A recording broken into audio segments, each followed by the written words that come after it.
Hello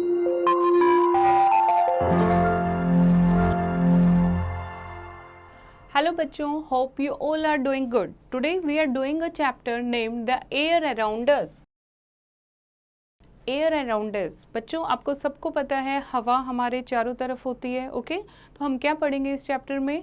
what is atmosphere, what is climate, atmospheric pressure क्या होता है, humidity, precipitation, weather, temperature, wind and condensation, ये topic के बारे में हम पढ़ने वाले हैं. Okay, everybody know air is omnipresent in atmosphere.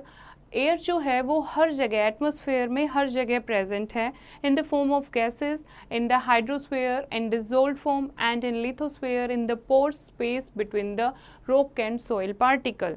हर जगह एयर प्रेजेंट है, एटमॉस्फेयर में गैसेस की फॉर्म में और पानी में, हाइड्रोस्फेयर में जो डिसॉल्व फॉर्म में प्रेजेंट है, लिथोस्फेयर में जो रॉक और सॉइल पार्टिकल के पोर्स होते हैं उनमें प्रेजेंट है. तो एयर जो है वो हर जगह प्रेजेंट है एटमॉस्फेयर में. Air tends to cover almost all the spheres. Whole of the earth is covered by a huge blanket known as atmosphere. क्या होता है एटमॉस्फेयर? जो हमारी अर्थ है वो एक बड़े ब्लैंकेट के साथ कवर्ड है, उसको क्या कहते हैं? Atmosphere. Okay, now what is atmosphere? Gaseous envelope surrounding the earth with the gravitational force is known as atmosphere. Gaseous envelope, जो एटमॉस्फेयर है उसमें क्या होती है? गैसेस प्रेजेंट होती हैं और अर्थ के सराउंडिंग, अर्थ के चारों तरफ होता है और ग्रेविटेशनल फोर्स के अंडर होता है, तभी हमारी अर्थ के ऊपर होता है, ये ग्रेविटेशनल फोर्स होती है इसमें. तो एटमॉस्फेयर की डेफिनेशन क्या हुई? Gaseous envelope surrounding the earth with the gravitational force is known as atmosphere. Okay, air, generally used as synonym of atmosphere, is not a specific gas but rather a mixture of gases, mainly nitrogen and oxygen. जो air है हमारी gases से मिलके बनी है, जिसमें main gases कौन सी हैं? Nitrogen and oxygen. Atmosphere protect us from a harmful ultraviolet radiations emitted by the sun. और जो एटमॉस्फेयर है जो वो हमें प्रोटेक्ट करते हैं सूरज की अल्ट्रावायलेट रेज से, प्रोटेक्शन करती हैं. अल्ट्रावायलेट रेज जो हैं वो बहुत हार्मफुल होती हैं, अगर वो डायरेक्ट हमारे ऊपर आएंगी तो बहुत सारी स्किन डिजीज़ हो सकती हैं, बहुत सारी बीमारियां हो सकती हैं. तो वो कहाँ चली जाती है? कहाँ चली जाती है अल्ट्रावायलेट रेज? जो एटमॉस्फेयर में एक ओजोन लेयर होती है वो उसको एब्जॉर्ब कर लेती है. ओके, तो वो हमारी प्रोटेक्शन करती है, अर्थ तक अल्ट्रावायलेट रेज नहीं पहुंच पाती. And presence of carbon dioxide make earth warm. और अर्थ वार्म कैसे रहती है? Because of the presence of CO2, carbon dioxide. Otherwise जो अर्थ है वो बहुत ज़्यादा ठंडी हो जाती. ओके, तो atmosphere extend outward at least 10,000 kilometre. Atmosphere जो है कितना फैला हुआ है? वो 10,000 किलोमीटर तक अराउंडली फैला हुआ है. Okay, now composition of the atmosphere. Atmosphere is composition of a type of gases, जिसमें नाइट्रोजन 78% एंड ऑक्सीजन 21% है.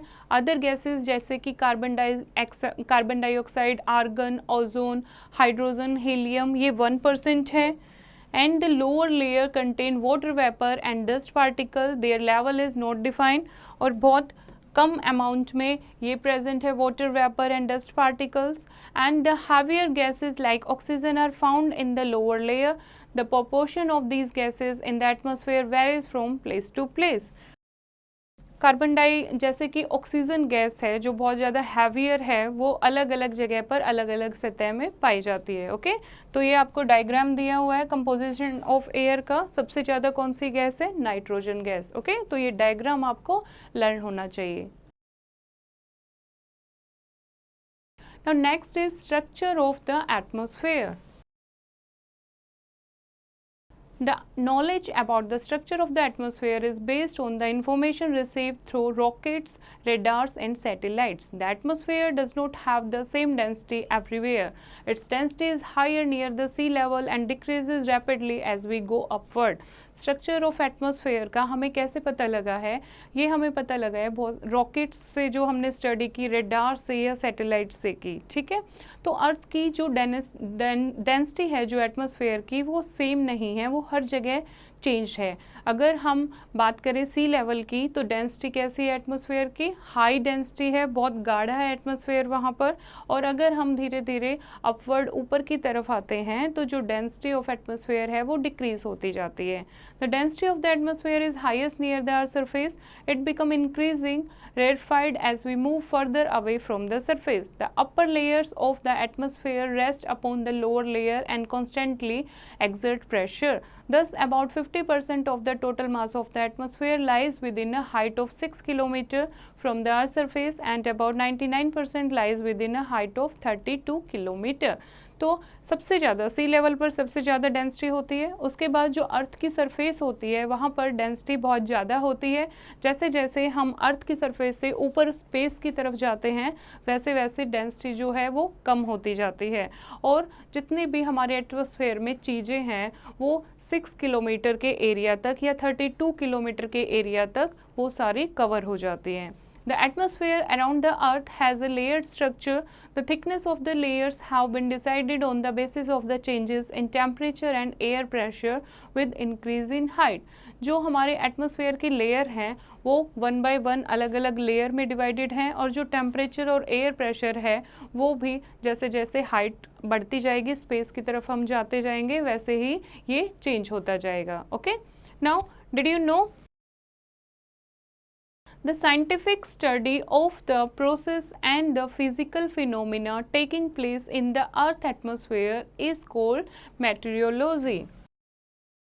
जो भी हम साइंटिफिक स्टडी करते हैं अर्थ के प्रोसेस की, जो भी अर्थ एटमॉस्फेयर में क्या क्या चेंजेस हो रहे हैं, क्या क्या उसमें इंक्लूड होता है, उस स्टडी को क्या कहते हैं हम, meteorology. Okay, now come to the atmosphere layer.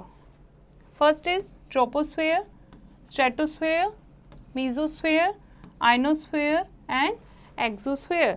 Okay, this is the diagram of layers of atmosphere in the increasing order. Okay, one by one हम read करते हैं। First हम बात कर रहे हैं troposphere की। The lowest layer of the atmosphere is known as troposphere. जो lowest layer है उसको हमने क्या नाम दिया है, troposphere का। It is important to us because most of the changes in the weather occurs in this layer. जितने भी weather में changes होते हैं, मौसम बदलता है, वो इसी layer के अंदर होता है। And these changes in weather cause changes of seasons, which is quite useful both for human beings, animals and plants. In this layer, the temperature decreases with height at an average rate of 1 degree Celsius for 165 meter, and that is why the mountains are cooler than the plains. The troposphere extends up to a height of 18 km above the equator and above 8 km above the poles. Troposphere की जो layer है, जैसे जैसे हम ऊपर की तरफ जाते हैं, जो माउंटेन हैं जो हम रहते हैं वो सारा ट्रोपोस्फेयर में आता है। तो जैसे जैसे हम ऊपर जाते हैं अर्थ की सरफेस से वैसे वैसे ठंडा होता जाता है, टेम्परेचर जो है हाइट के अकॉर्डिंग डिक्रीज होता जाता है। इसीलिए जो हिल्स हैं वहाँ पर टेम्परेचर कम रहता है और जो प्लेन्स हैं वहाँ पर टेम्परेचर ज़्यादा होता है। ओके, तो मौसम जो है, वेदर्स हैं या सीजन हैं, वो सारे ट्रोपोस्फेयर में टेक प्लेस होते हैं। Next is stratosphere. Second layer जो है ये आपकी स्ट्रेटोस्फेयर है। स्ट्रेटोस्फेयर लेयर में क्या होता है, lowest layer of the atmosphere is called the troposphere and the layer above the troposphere is known as stratosphere. Its thickness is about 50 km. This portion is free from cloud and other weather phenomena, and as such it provides ideal flying conditions for large jet aeroplanes. Not only this, stratosphere has also a rich layer of ozone which absorb harmful ultraviolet radiations from the sun. Stratosphere layer, stratosphere जो है ये 50 kilometre इसके area है, और ये जो portion है ये क्लाउड से और जो भी डस्ट है, वेदर फिनोमिना है, उससे साफ रहता है, उससे दूर रहता है। दिस इज़ द रीज़न यहाँ पर जो भी एरोप्लेन है या जेट हैं या रॉकेट्स हैं वो स्ट्रेटोस्फेयर में फ्लाई करते हैं, क्योंकि यहाँ पर क्लाउड्स नहीं होते। ओके, और सेकेंडली यहाँ पर क्या होती है, यहाँ पर हमारी ओजोन लेयर प्रेजेंट है जो सन की अल्ट्रावायलेट रेज को अर्थ पर आने से रोकती है। Okay, third layer is mesosphere. Mesosphere की थिकनेस है 50 to 80 किलोमीटर, थर्ड लेयर है ये, and it lies above it's stratosphere, meteors entering from the surface burn up in this layer. जो हम कहते हैं टूटता तारा या जो भी मेट्योर्स होते हैं स्पेस, जब हमें गिरते हुए वो दिखते हैं तो वो इस लेयर में आके मीजोस्फेयर में क्या हो जाते हैं, बुझ जाते हैं। ठीक है, नेक्स्ट इज आयनोस्फेयर।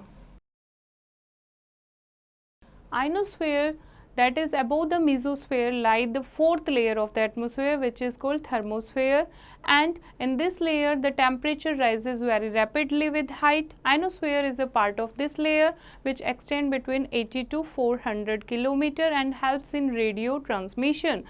एक लेयर है मेसोस्फेयर से ऊपर, दैट इज थर्मोस्फेयर, और थर्मोस्फेयर के अंदर ही कौन सी लेयर है, आइनोस्फेयर है। आइनोस्फेयर की जो विड्थ है वो कितनी है, 80 टू 400 किलोमीटर, और जितनी भी रेडियो ट्रांसमिशन होती है यानी सैटेलाइट्स जो होती हैं वो आपकी आइनोस्फेयर में होती हैं। Okay, now next is exosphere. Exosphere, uppermost layer of the atmosphere is called exosphere, or it is merged in the interplanetary space. Its density is very low and it has very thin air. और जब space में मिल जाती है जो layer उसको exosphere कहते हैं, और इसकी डेंसिटी यहाँ पर बहुत लो होती है और एयर बहुत थिन होती है। Okay, now significance of the atmosphere. The components of the atmosphere are useful to us in various ways. Significance यानी एटमोसफेयर हमारे लिए क्यों जरूरी है। First, the lower layer of the atmosphere has oxygen which sustain life on the earth. जो lower layer है उसमें क्या होती है बच्चे, एटमोसफेयर की जो लोअर लेयर है उसमें ऑक्सीजन प्रेजेंट होती है जो हमारी लाइफ को सपोर्ट करती है। ओके, नाइट्रोजन और कार्बन डाइऑक्साइड होती है जो पौधों के लिए यूजफुल है फूड बनाने के लिए। And atmosphere create a blanket around the earth, एक ग्रीन हाउस इफेक्ट होता है, और ये जो अर्थ का टेम्परेचर है उसको मेंटेन करने के लिए बहुत ज़रूरी होता है। And atmosphere saves the earth from the harmful ultraviolet rays from the sun. Sun की अल्ट्रावायलेट रेज को अर्थ पर पहुंचने से बचाता है atmosphere. The dust particles from the nucleus for condensation which results in the formation of cloud that cause rainfall and snowfall. और इसमें cloud बनते हैं कंडेंसेशन से जिसके कारण बारिश होती है या स्नोफॉल होती है। तो सी एटमॉस्फेयर हमारे लिए क्यों जरूरी है। Now come to the next topic that is weather. Weather क्या होता है बच्चे, weather is the condition of atmosphere at a particular place and time.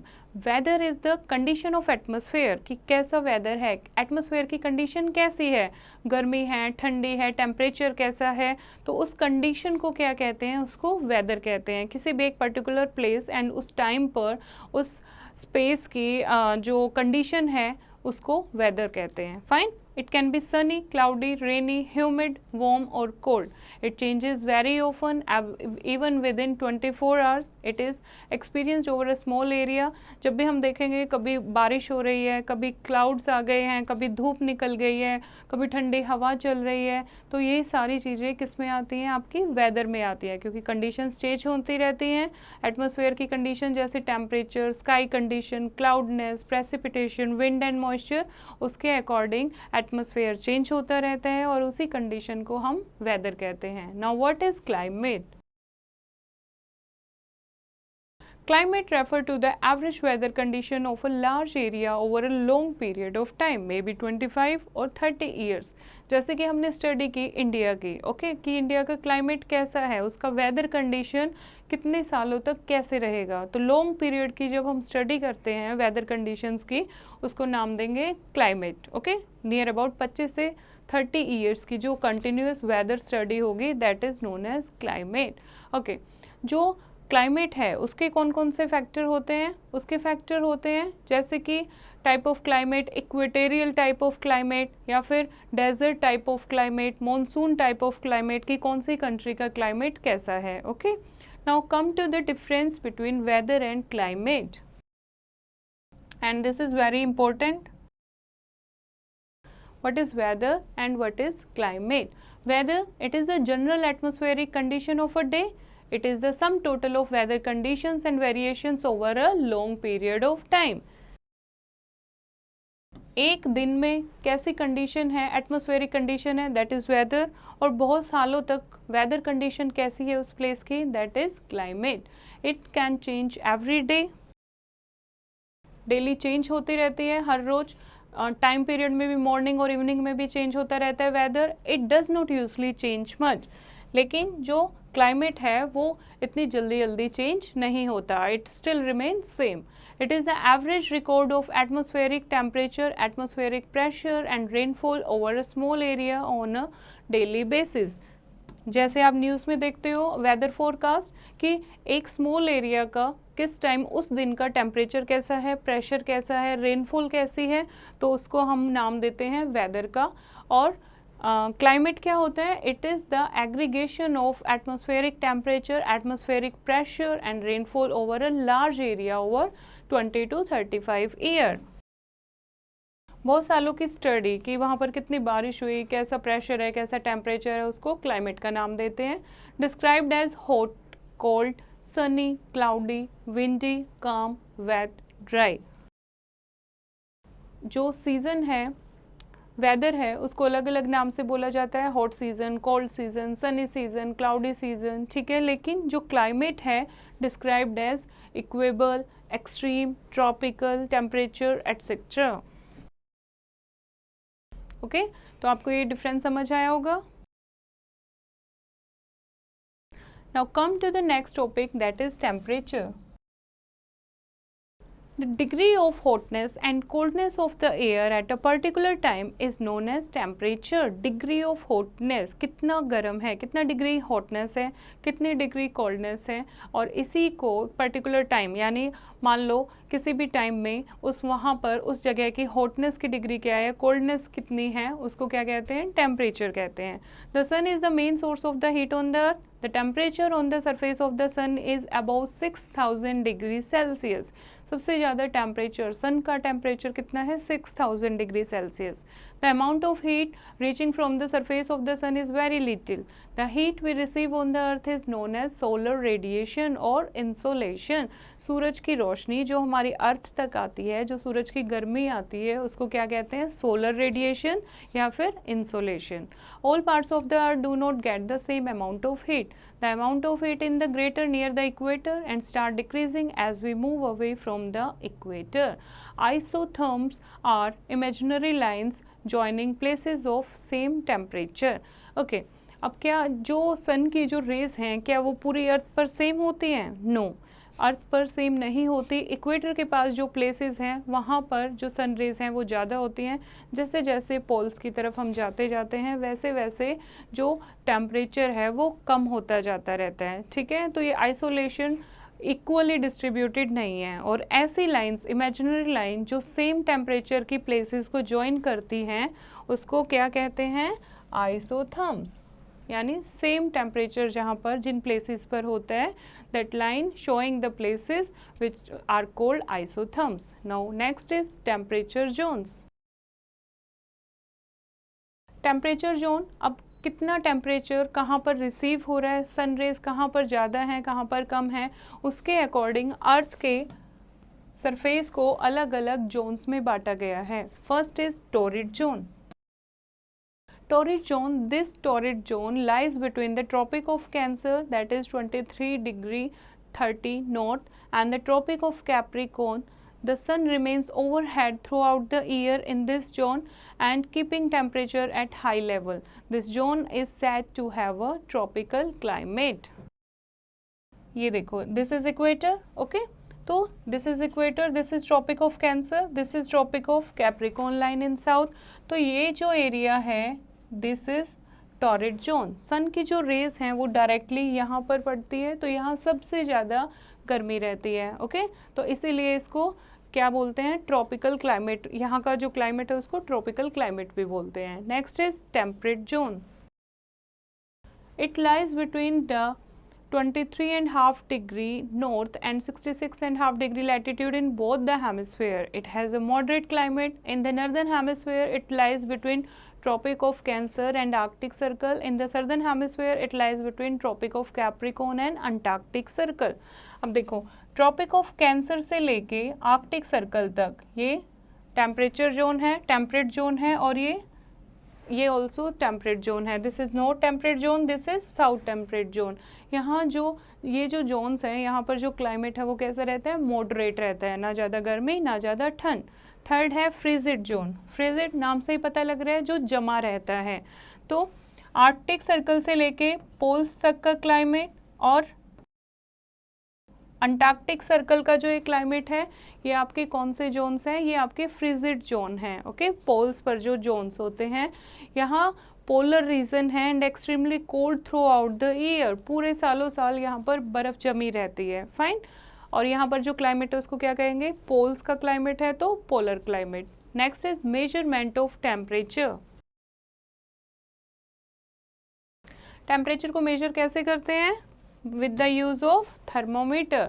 जैसे कि temperature is measured by an instrument called the thermometer. सबको पता है, जैसे आपको फीवर होता है तो हम किससे यूज़ करते हो, आप क्या यूज़ करते हो, थर्मोमीटर का यूज़ करके आपको पता लगता है कि आपकी जो बॉडी का टेम्परेचर कितना है. ओके, तो थर्मामीटर क्या होता है, एक ग्लास ट्यूब होती है जिसके अंदर मरकरी होती है, और मरकरी जब हीट मिलती है, उसको गर्मी मिलती है, तो वो एक्सपेंड हो जाती है. इसीलिए जब आपकी बॉडी का टेम्परेचर ज़्यादा होता है या किसी भी जगह का टेम्परेचर ज़्यादा होगा तो वो मेल्ट होके ऊपर की तरफ चली जाती है, और जब टेम्परेचर कम होता है तो वो जमी रहती है. ओके, तो टेम्परेचर को दो चीज़ों से मेजर किया जाता है, दो यूनिट है, Fahrenheit and Celsius. Fine. Next is atmospheric pressure.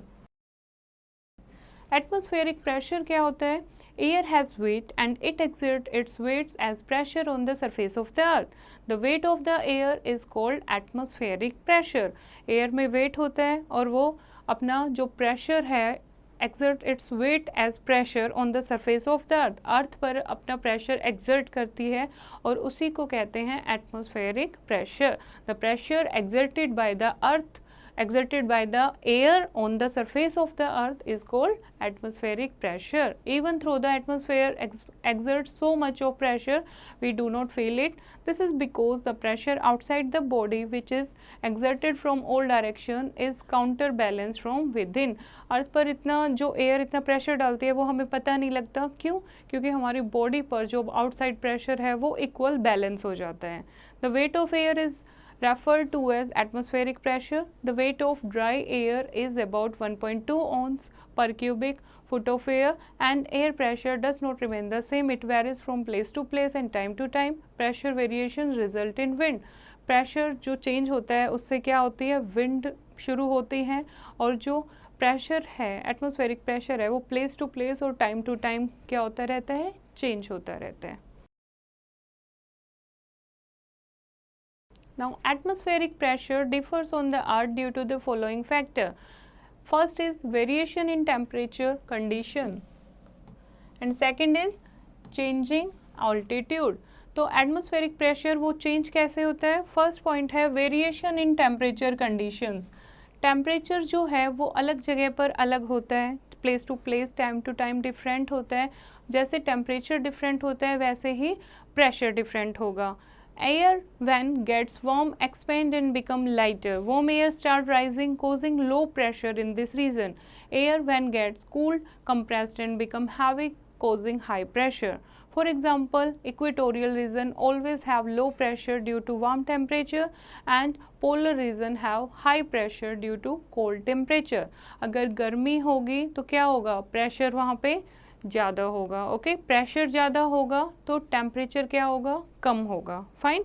Temperature और pressure, this is vice versa, this is inversely proportional to temperature. किसी प्लेस पर अगर प्रेशर ज़्यादा होगा तो टेम्परेचर क्या होगा, कम होगा. अगर टेम्परेचर ज़्यादा होगा तो वहाँ पर प्रेशर क्या होगा, ज़्यादा होगा. Fine. In winters, land is cold, hence experience high pressure, and warm water have low pressure. In summers, land in warm, low pressure prevail, while water is cool, hence high pressure prevails. Fine. Next is changing altitude. Changing altitude, जब height change होती है. With the increase in height from the sea level, atmospheric pressure decreases. It is so because atmospheric pressure get thinner, concentration of gases, vapor and dust decrease with height. Altitude, जैसे जैसे altitude change होता रहता है, अगर height पर हम जाते हैं वैसे वैसे प्रेशर क्या होगा, डिक्रीज होगा, ठीक है। तो सेम है ये, जैसे जैसे आप ऑल्टीट्यूड हाइट पे जाओगे प्रेशर क्या होगा, कम होता जाएगा। Okay, now did you know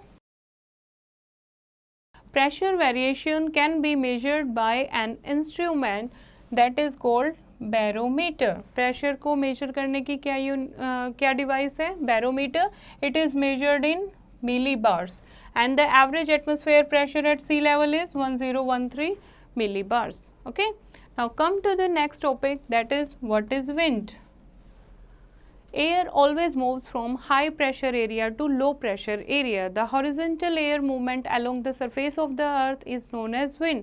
हवा जो है हमेशा हाई प्रेशर से लो प्रेशर की तरफ, एरिया की तरफ मूव करती है, तो जो हॉरिजॉन्टल मूवमेंट ऑफ एयर है along with the surface of the अर्थ उसको क्या कहते हैं, विंड कहते हैं। परमानेंट और प्लैनेटरी विंड्स, अलग अलग टाइप के विंड हैं, 3 टाइप्स की होती हैं। फर्स्ट इज परमानेंट और planetary winds. The wind that blow throughout the air in a particular direction are known as permanent winds and these winds are of following type. जो पूरे सालों साल एक ही डायरेक्शन में बहती रहती हैं, फ्लो करती रहती है विंड्स, उनको क्या कहते हैं, परमानेंट विंड। 3 टाइप की होती हैं, trade wind, polar wind and westerlies. Trade wind कौन सी होती हैं, that wind that move from the subtropical high pressure region to the equatorial low pressure region. high region से low pressure region की तरफ जो move करती हैं उनको trade wind कहते हैं। and polar region, polar wind कौन सी होती है, जो polar high pressure belt to सब polar low pressure belt की तरफ जो move करती हैं उनको क्या कहेंगे, ईस्ट डायरेक्शन में जो मूव करती हैं पोलर विंड्स। वेस्टर्ली जो वेस्ट डायरेक्शन में जो विंड मूव करती हैं from the subtropical high pressure belt to the subpolar low pressure belt in both the hemisphere, उनको क्या कहेंगे, वेस्टर्लीज। तो this is the example of pressure and wind belts. Now next type की wind कैसी होती है, seasonal winds. There are even many seasons in the which blow. There are even many seasonal winds which blow in a particular seasons. Therefore, they are called seasonal or periodic wind. ऐसे wind जो किसी main particular season में flow करती हैं उनको क्या कहते हैं, seasonal wind या फिर periodic wind। जैसे कि first है monsoon winds, जब मानसून आता है जिसके कारण बारिश होती है, most significant seasonal wind that they have special impact on the Indian climatic condition in India, they are known as the super monsoon और the south west monsoon. India में बारिश जो आती है वो मानसून के कारण आती है, तो इंडिया में इनका नाम क्या है, समर मानसून भी कहते हैं या फिर साउथ वेस्ट मानसून विंड्स भी कहते हैं। नेक्स्ट टाइप के विंड्स हैं land and sea breezes. Land and sea breezes, जो land and sea breezes are also periodic wind, periodic wind होती हैं ये भी। कैसे, they develop as a result of different heating of land and the sea in the coastal areas. Land is warmer than the sea during the day. दिन के time पे क्या होता है, लैंड जो है वो सी के कंपेटिवली ज़्यादा वार्म होती है, तो लो प्रेशर इज दस क्रिएटेड ओवर लैंड, तो टेम्परेचर लैंड का कैसा हो गया, हाई हो गया, तो प्रेशर कैसा हो गया, लो होगा, causing the wind to blow from sea to land। तो इस कंडीशन में कैसी लैंड चलेंगी, कैसी हवाएं चलेंगी, फ्रॉम सी टू लैंड, ठीक है, हाई प्रेशर से लो प्रेशर की तरफ जाती हैं, इनको क्या कहते हैं, सी breezes, which blow from sea to land, okay, और land breezes which blow from land to sea, fine। now next type की है लोकल विंड्स। लोकल विंड जो अलग अलग एट्रीब्यूट के अकॉर्डिंग अलग अलग एरिया में अलग अलग विंड्स होती हैं उनको लोकल विंड के नाम से बोला जाता है। जैसे कि लू विंड कैसी होती है, लू होती हैं जो hot dry and dusty wind होती हैं, जो नर्दर्न प्लेन, इंडिया के नर्दर्न प्लेन में ब्लो करती हैं।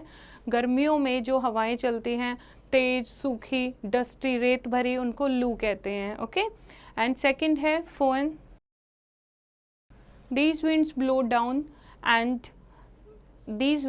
down the leeward southern flanks of the Alps in Europe during winter. While coming down, these winds have a warming effect and thus help in ripening the grapes that are grown in this region. ये हमारे कहाँ चलती हैं? Alps in Europe में winter के time पर, इनको फोहन कहते हैं, इनके कारण जो ग्रेप्स हैं वो पकते हैं उस एरिया के. Okay, next is katabatic winds.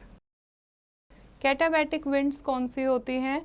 Blow down from high mountains, plateaus और hills to the valleys and plains below. जो हाई माउंटेन और प्लेट्यू और हिल से नीचे वैलीज की तरफ या प्लेन की तरफ जो हवा आती है, विंड आती है, उसको कैटाबैटिक विंड्स कहते हैं. Okay, now what is humidity?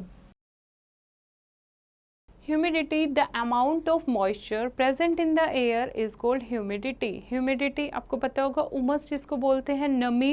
तो जो भी amount of moisture air में present होता है, that is called humidity. When water from the water bodies and the land evaporate, it get converted into water vapor. जब जो पानी है वाटर बॉडीज़ का वो एवोपरेट होता है तो वो वाटर वेपर में कन्वर्ट हो जाता है. ह्यूमिडिटी डिपेंड ऑन टेम्परेचर, दस when the temperature is high humidity also increases and vice versa. Humidity जो है टेम्परेचर से रिलेटेड है. अगर टेम्परेचर हाई होगा तो ह्यूमिडिटी भी ज़्यादा होगी, अगर टेम्परेचर कम होगा तो ह्यूमिडिटी भी कम हो जाएगी. Okay, next is condensation. When water vapor rises, it cool down resulting in condensation. जब water vapor rise होते हैं, ऊपर जाते हैं, हवा में evaporate होते हैं, उसके बाद वो cool हो जाते हैं, उसको क्या कहते हैं? Condensation कहते हैं. That is cooling of water vapor. The water vapor in the air changes into droplet of water or ice. अब वो जब cool हो जाते हैं तो वो कैसे गिरते हैं अर्थ पर? In the form of air, या water की form में या ice की form में. Okay? And the temperature at which air gets saturated is known as dew point. और ऐसा टेम्परेचर जब एयर जो है वो सैचुरेटेड हो जाती है उसको कौन सा पॉइंट कहते हैं? Due point. Condensation of water vapour results in the formation of clouds. Clouds are aggregation of millions of droplets of water. When these droplets grow in size, they become heavy and they descend toward the earth, known as precipitation. और जब condensation होती है, बहुत सारे water vapour जो हैं वो आपस में मिल जाते हैं, क्लाउड्स बन जाते हैं, तो उससे क्या होती है? फिर बारिश होती है, अर्थ पर गिरते हैं वो ड्रॉपलेट के फॉर्म में, जिसको क्या नाम दिया जाता है रेनफॉल को? precipitation. Okay, now what is precipitation? Precipitation is the process of descending down of moisture from the clouds in the form of rain, snowfall, hail or sleet. जो भी पानी जो है, जो कंडेंसेशन का प्रोसेस होता है, उससे जो वाटर ड्रॉपलेट हैं वो रेन की फॉर्म में, स्नोफॉल में या हेल या स्लीट की फॉर्म में अर्थ पर जब गिरती हैं तो उसको क्या कहते हैं? प्रेसिपिटेशन. ओके, सबसे ज़्यादा प्रेसिपिटेशन की फॉर्म वर्ल्ड में क्या है? Rain. Okay, next is, did you know humidity of the air is measured by wet and dry bulb thermometer और hygrometer. जो भी ये ह्यूमिडिटी है इसको किससे मेजर करते हैं? हाइग्रोमीटर से. Now next is, what do you mean by rainfall? Rainfall सबको पता है बच्चे, when the condensed water vapor in the cloud fall down in the form of water drops, it is known as rain. जब water droplet जो हैं, जो water vapour atmosphere में होता है, जब वो कंडेंस हो जाता है तो क्लाउड से अर्थ की ड्रॉपलेट की फॉर्म में अर्थ पर गिरता है, जिसको क्या कहते हैं? रेन कहते हैं. When the drop of rain are very small, it is called drizzle. जब रेन बहुत छोटी छोटी ड्रॉप गिरती हैं उसको क्या कहते हैं? Drizzle. The instrument use to measure rainfall is called a rain gauge. ये एक इंस्ट्रूमेंट है रेन गोज जो रेनफॉल को मेजर करने के लिए यूज़ करते हैं. And they are 3 types of rainfall: convectional, orographic and cyclonic. Convectional rainfall कौन सी होती है? Convectional rainfall when the warm moist air rises up in the convection currents, it loses its heat in the upper layer of the atmosphere. The cooling of the air result in the condensation and formation of cumulus cloud. Heavy rainfall take place with thunder and lightning. Convection rainfall जब temperature बहुत ज़्यादा हो जाता है warm days में तो जो clouds बनते हैं उनसे जो रेनफॉल होती है दैट इज़ कन्वेक्शनल रेनफॉल. ये बहुत तेज़ रेनफॉल होती है बिजली और बादल गरजने के साथ. ओके, नेक्स्ट है orographic rainfall. Orographic, when the relief features such as mountains come in the way of a moist wind, then the wind is forced to rise up the mountain. These clouds then bring rainfall largely on the windward side. Orographic, ओरो का मतलब होता है mountain. जब कोई भी clouds जो हैं वो किसी माउंटेन से टकराते हैं तब जो बारिश होती है उसको ओरोग्राफिक रेनफॉल कहते हैं. Okay, next is cyclonic rainfall. Cyclones are the centers of low pressure. When the air covers from all direction toward the low pressure, it is forced to rise up. Rain even comes in the form of snow, sleet and hail. Rainfall is very essential for the survival of plants and animals. It brings fresh water to the surface. If there is no rainfall, there will be water scarcity and drought. On the other hand, if the rainfall is in excess, floods take place. Cyclonic rainfall जो cyclones के कारण होती है, this is cyclonic rainfall. And जो rain है वो हमारे लिए क्यों ज़रूरी है? रेन अलग अलग फॉर्म में होती है, कहीं पर स्नो, कहीं स्लीट या हेल की फॉर्म में. और जो रेनफॉल है हमारे लिए ज़रूरी है पानी के लिए. ठीक है, अगर रेनफॉल नहीं होगी, फ्रेश वाटर मिलता है हमें अर्थ सरफेस को, अगर बारिश नहीं होगी तो पानी की कमी हो जाएगी, सूखा आ जाएगा. लेकिन अगर ज़्यादा बारिश होगी तो उससे बाढ़ आने का खतरा रहता है. Okay, now come to the key points what we have done in this chapter. First is gaseous envelope surrounding the earth with the gravitational force is known as atmosphere. Weather is the condition of atmosphere at a particular place and time. एक particular place और time पर weather की क्या condition है, that is weather. Climate refers to the average weather condition of a large area over a long period of time, may be of 25 to 30 years. तो climate क्या होता है? किसी भी जगह का long period तक 25 या 30 ईयर तक जब हम वहाँ की स्टडी करते हैं कि वहाँ पर कैसा वेदर रहा तो उसको क्या कहते हैं? Climate. The sun is the main source of the heat on the earth. Earth पर हीट कहाँ से आती है? मेन सोर्स क्या है? Sun. The earth has been divided into 3 heat zones, torrid, temperate and frigid. Okay, now air has weight and exerts its weight as pressure on the surface of the earth. Air में wait होता है और वो कैसे अपना अर्थ पर अपना pressure exert करती है, that is atmospheric pressure. Air moving in a horizontal direction is called wind. Wind are of various type, that is planetary wind, seasonal wind and local wind. The amount of moisture present in the air is called humidity. Humidity, जो amount of moisture present in the air. And rain, snow, sleet and hail are the 4 forms of precipitation. Precipitation यानी जो condensation होके और जो water droplet गिरते हैं वो अलग अलग फॉर्म में गिरते हैं, जैसे rain, snow, slit and hell. Rainfall is of 3 types, convectional, orographic and cyclonic. 3 type की रेनफॉल होती है, कन्वेक्शनल, ओरोग्राफिक एंड साइक्लोनिक.